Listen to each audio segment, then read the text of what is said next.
పుష్ప, పుష్పరాజ్ తగ్గేదేలే అంటూ Indian box ఆఫీస్పై తన మాస్ మ్యానియో చూపించాడు అల్లు అర్జున్.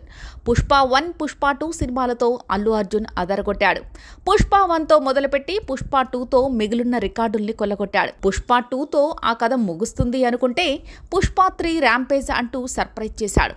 పుష్ప సినిమాను ఒక ప్రాజెక్టుగా పూర్తి చేయాలని భావించిన సుకుమార్కు రాజమౌళి 2 భాగాలుగా రిలీజ్ చేయమని సలహా ఇచ్చాడు. అది కాస్త ఇప్పుడు 3వ భాగానికి దారితీసింది.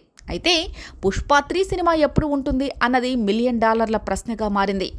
ఈ మధ్యనే మైత్రి నిర్మాత 2028లో పుష్ప 3 ఉంటుందని అన్నారు. అయితే ప్రస్తుతం పరిస్థితులు చూస్తుంటే అది సాధ్యమయ్యేలా లేదు. ఎందుకంటే అల్లు అర్జున్ నెక్స్ట్ అట్లీ సినిమా లాక్ చేసుకున్నాడు. ఆ సినిమా హంగామా చూస్తుంటే హాలీవుడ్ సినిమాలకు ఏమాత్రం తగ్గనట్టుగా ఉంది. సన్ పిక్చర్స్ ఈ ప్రాజెక్ట్ని భారీ బడ్జెట్తో ప్లాన్ చేస్తున్నారు.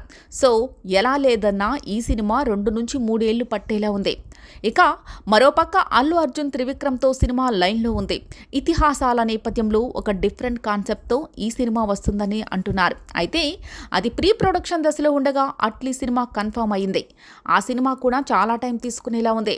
సో ఈ 2 సినిమాలు పూర్తి చేసి కానీ పుష్ప 3 చేయాల్సి ఉంటుంది. అయితే అట్లీ సినిమా పూర్తయ్యాక ఏమైనా పుష్ప 3ని ముందుకు జరిపి త్రివిక్రమ్ సినిమా నెక్స్ట్ చేసే ఛాన్స్ ఉంటుందా అన్నది చూడాలి.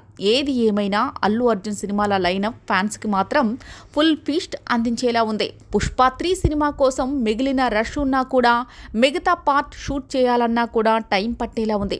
మరి అల్లు అర్జున్ ప్లానింగ్ ఎలా ఉంది అన్నది చూడాలి.